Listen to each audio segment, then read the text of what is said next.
name is Michelle Kupe. I'm a realtor with RE/MAX Hallmark Realty Group. I've been in the business for about 10 years. I sort of have a specialty in new construction, and yeah, I love what I do. I'm Sue Dunton, Susan Dunton. Everybody knows me as Sue. I'm with LePage Performance Realty. I'm a broker, and I've been doing this. This is my 17th year, I think. So, yeah. So it's more gray than it actually is. 17th, 18th. You started after. Yeah. 2004, I think. So oh, I think okay. Yeah. Okay. 17th. Yeah. Wow.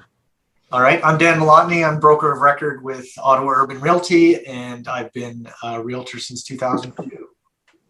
And we are here to chat about real estate, what's going on in the market, maybe recent stats, little real estate stories each one of us can share if we want, and just see what happens. Okay. So I guess you guys saw the stats recently that came out from the board. Should we start there? Sure.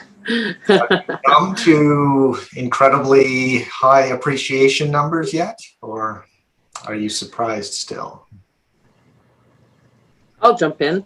I am still personally in shock that around the prices that we're seeing, and most of the realtors I've talked to are feeling the same way. That being said, I've always felt that Ottawa's undervalued, and certainly it surprises me that we don't have a higher average price than like Hamilton, and we're starting to see that now. So I think these prices are here to stay. I would second that. I think that the prices that we've seen in the last 6 months have been somewhat shocking for us that have been doing this for a while, but not shocking comparatively to other major cities across Canada. I think that where we've seen the most, or where we've felt the biggest impact in the shock, has been in our townhomes specifically, whereas the single family homes and our higher end product, I think the prices feel a little bit more warranted for how high they've gone, but our townhomes in particular have just skyrocketed. And I think that's been the biggest sort of shock, has just been how quickly they went from the 350, 450 up to the 700s in some cases. It's been Yeah, some prices came. Sorry, go ahead. Some prices came out today, sale prices, and I thought, what? That's a townhome price? My jaw hit the ground. Fortunately, I'm glad to say I wasn't in that multiple offer, but urban or suburban? Suburban, Canada. Yeah. Well, I think it's catching up, and people are priced out of people previously looking at detached homes. Now we're looking at attached homes, or would have looked at detached homes.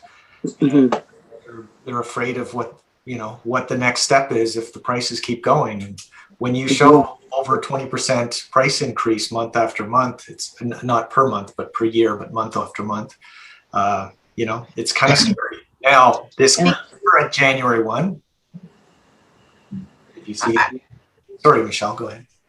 I think, to be honest, though, that some of the fast paces that we've seen in the last, sort of 6 months has been really reflective of COVID and what's happened economically. And we have seen a real outpour from the sort of downtown core into those townhomes, which are sort of providing those couples with the possible extra office space versus a condo. And, we've seen that exodus of the rentals. And I think the biggest impact that, COVID sort of had on our market has been the increase in the purchases of townhomes, but also a real instability within our rental market right now.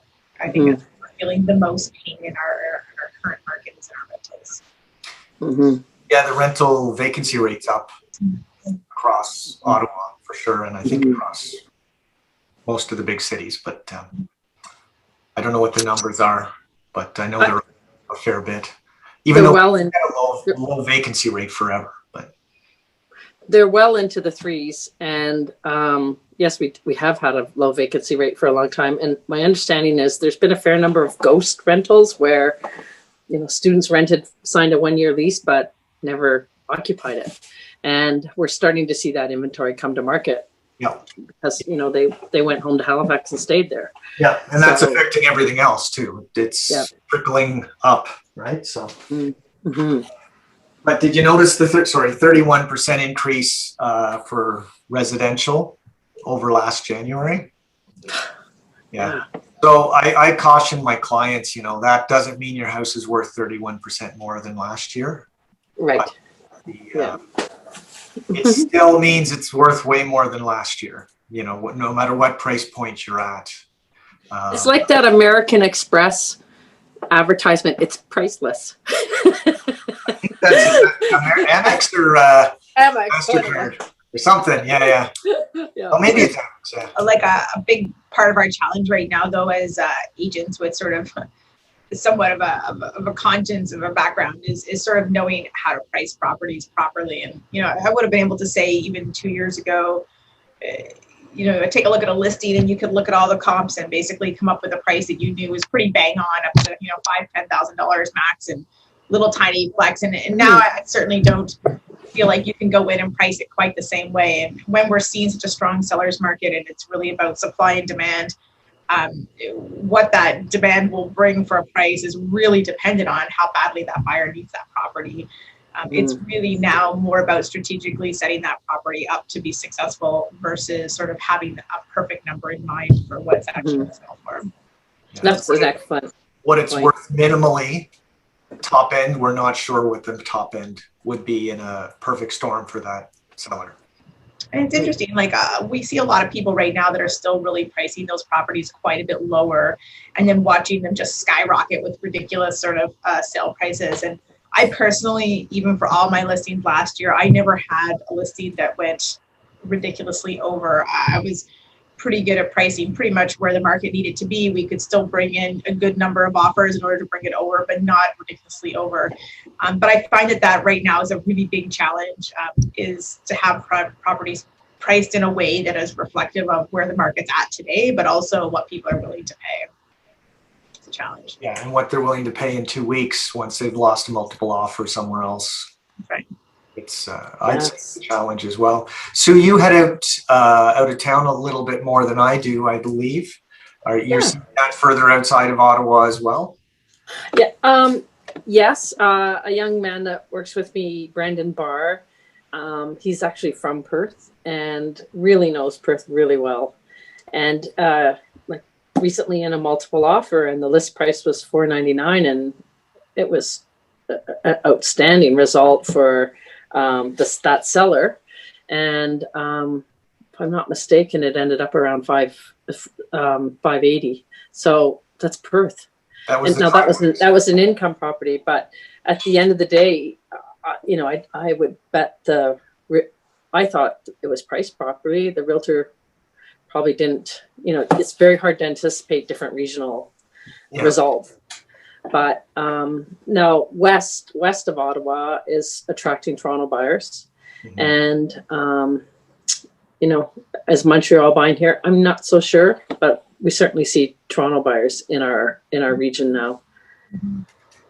Michelle, you mentioned that you do new construction as well. Is that what you said at the intro? I do a lot of urban land, new construction, but I did find last year as well that a lot of I ended up being a lot more rural than I'd ever been in the last 10 years, of people that are living downtown that are wanting to move out sort of past the suburbs. I was surprised at how much time I spent in some of the outlying little areas and regions. But to be quite honest, the shocking part was the prices they were getting out there. And Sue, I would affirm you on that.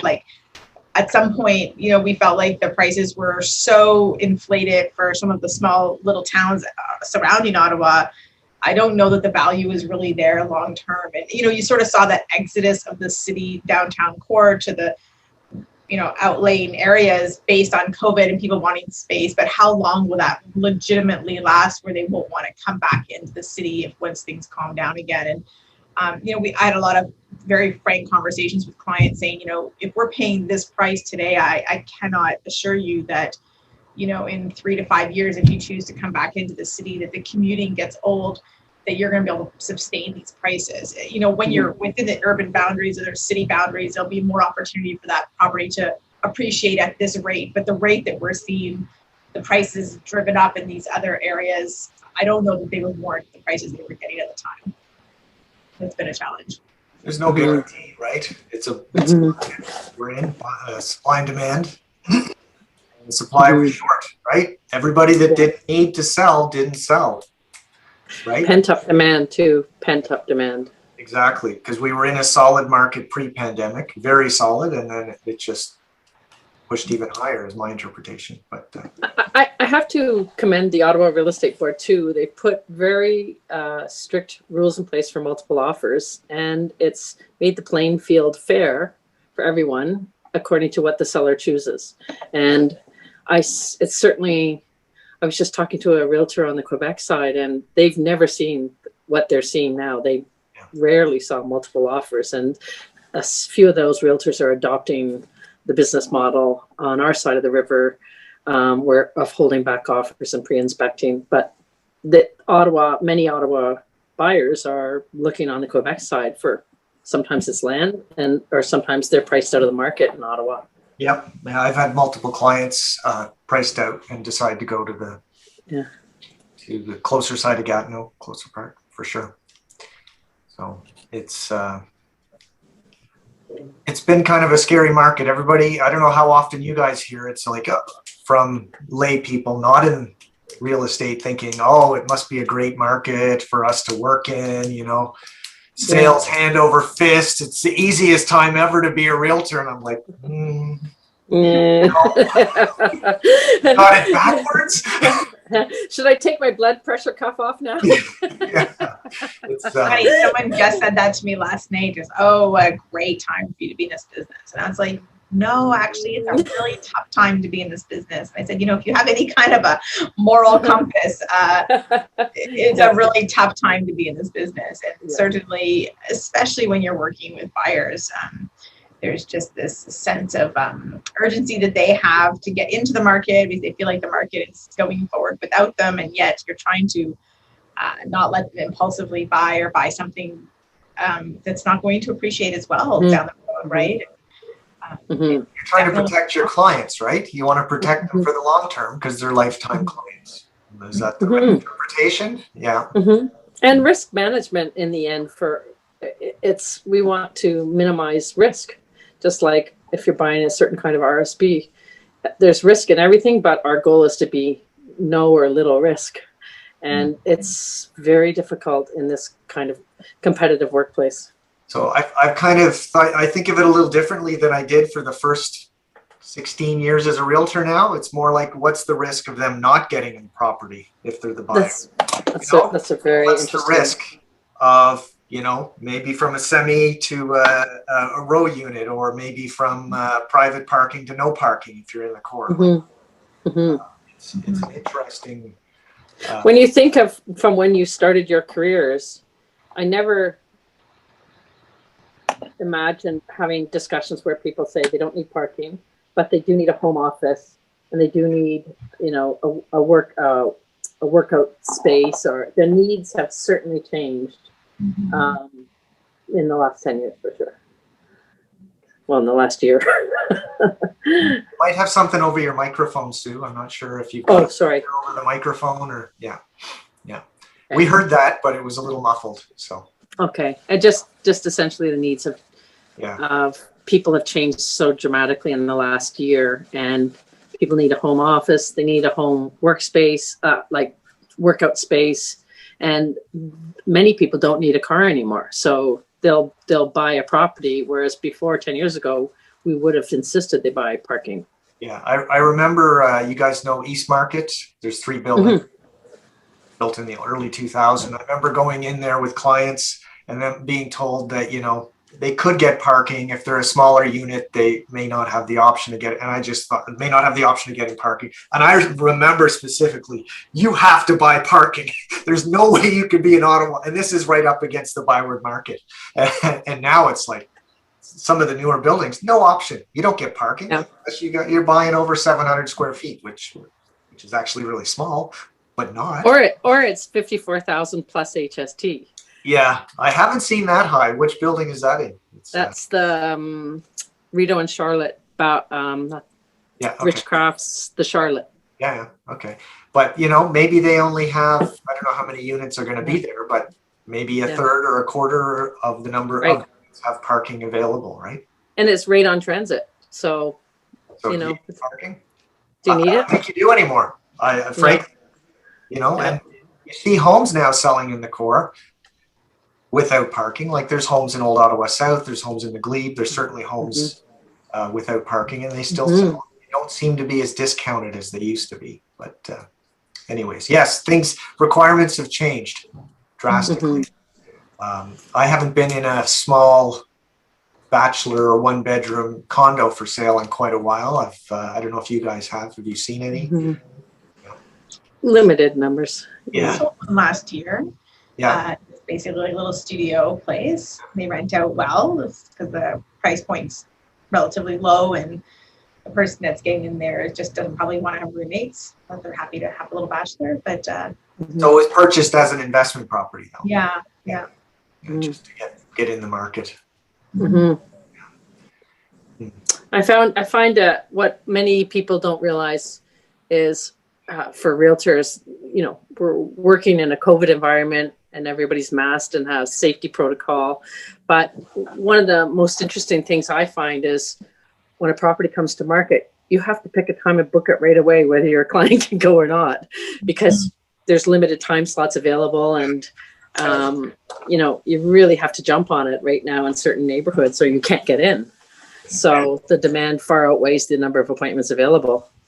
Yeah, and it's all blacked out in showing time. And some of my clients have complained about the 15-minute showings. I don't know how often you've seen that. I got a few where they only allowed 15 minutes. This buyer needs an hour every time. I find too, even when they're holding back offers, but the seller has the right to review a preemptive offer. If you don't have showing booked ahead of time, you're not even notified of the preemptive offer, right? So I'm finding now that as soon as something comes to market, if you think there's going to be any interest at all, you need to book that showing that you're kept up to date with the offers as they're coming as well.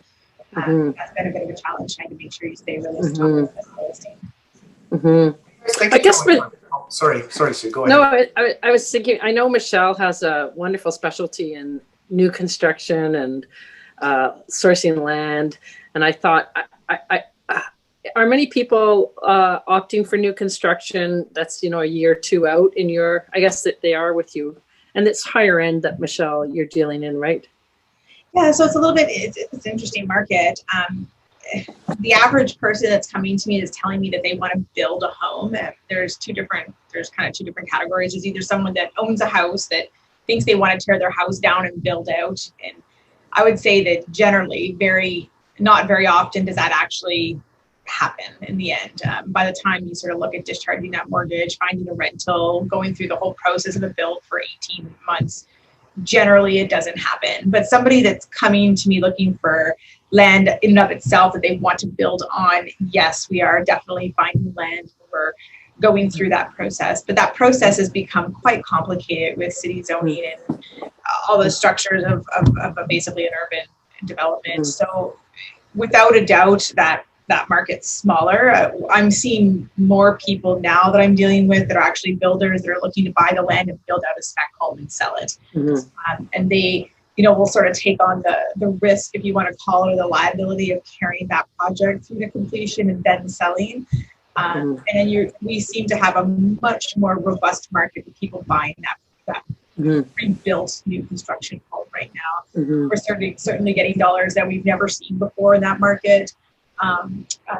Which has been fabulous, but yet the supply is low and the demand is high.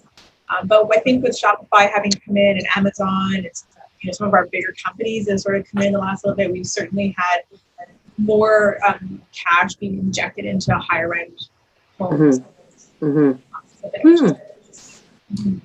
I know that in cars. There's a lot more expensive cars driving around Ottawa than there used to be. Teslas everywhere. Not just Teslas, yeah. My boys love it. They're always talking about Teslas. Sorry, Sue, I interrupted you again. No, it wasn't important. Thanks. So yeah.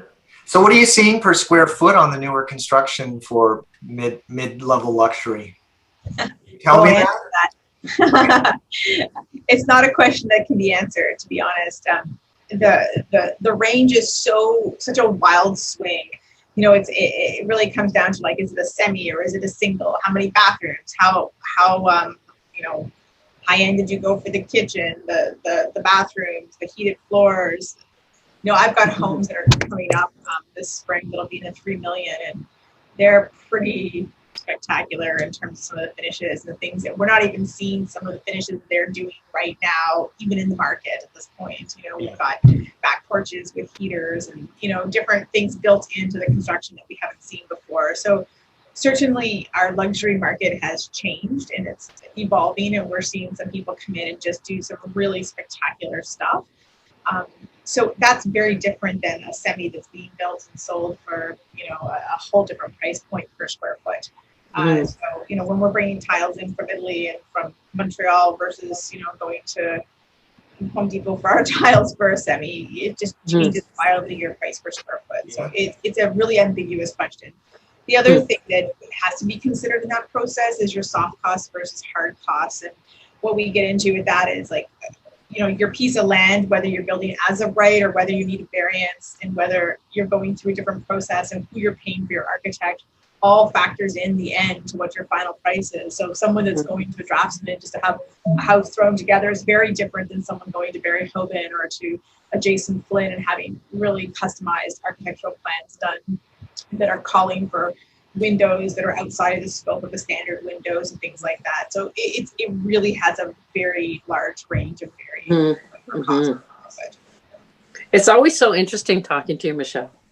I get all excited when you start talking about construction.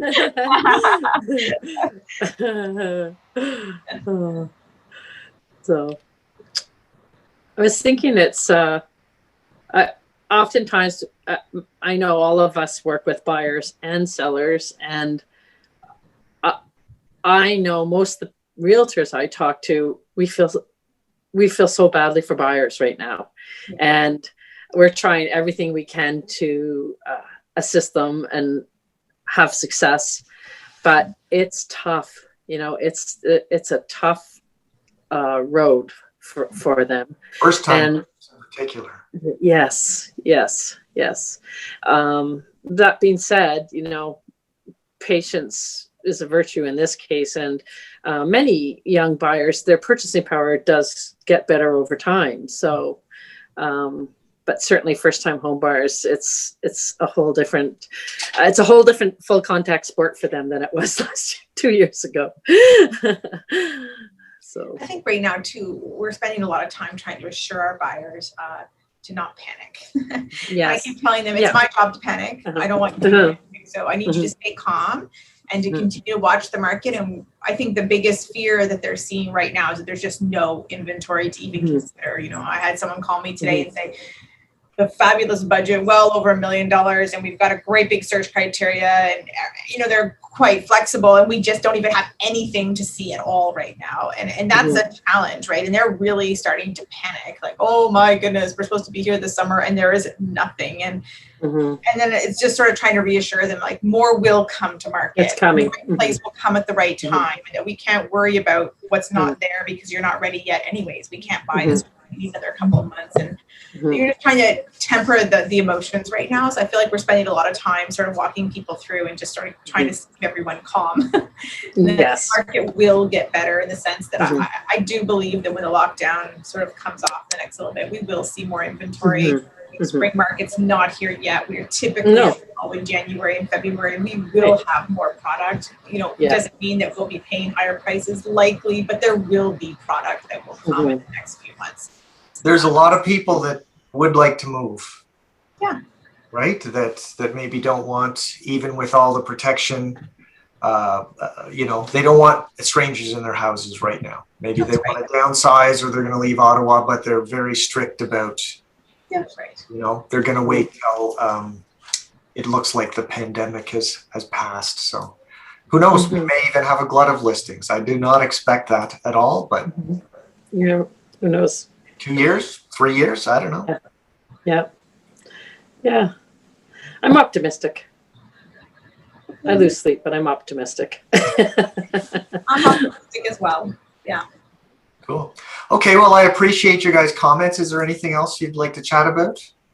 No, but this is so much fun. And I know that there's a lot of other realtors that would jump in if and participate. It's really. If you're a realtor and you want to join us next time, let one of us know. Yeah. And it's really, it's so nice to speak to colleagues and just have a few minutes like this. It's just very much appreciated. I think it's what we've missed the most, sort of, with this lockdown stuff. Yeah. We've continued to work and be essential, protect our clients, and work in a safe environment. But we've really missed the interaction, I think. Thank you. Thanks for hosting, Dan. Nice to meet and share. Have a great day, guys. Take care. care. Thanks. Bye. Bye for now.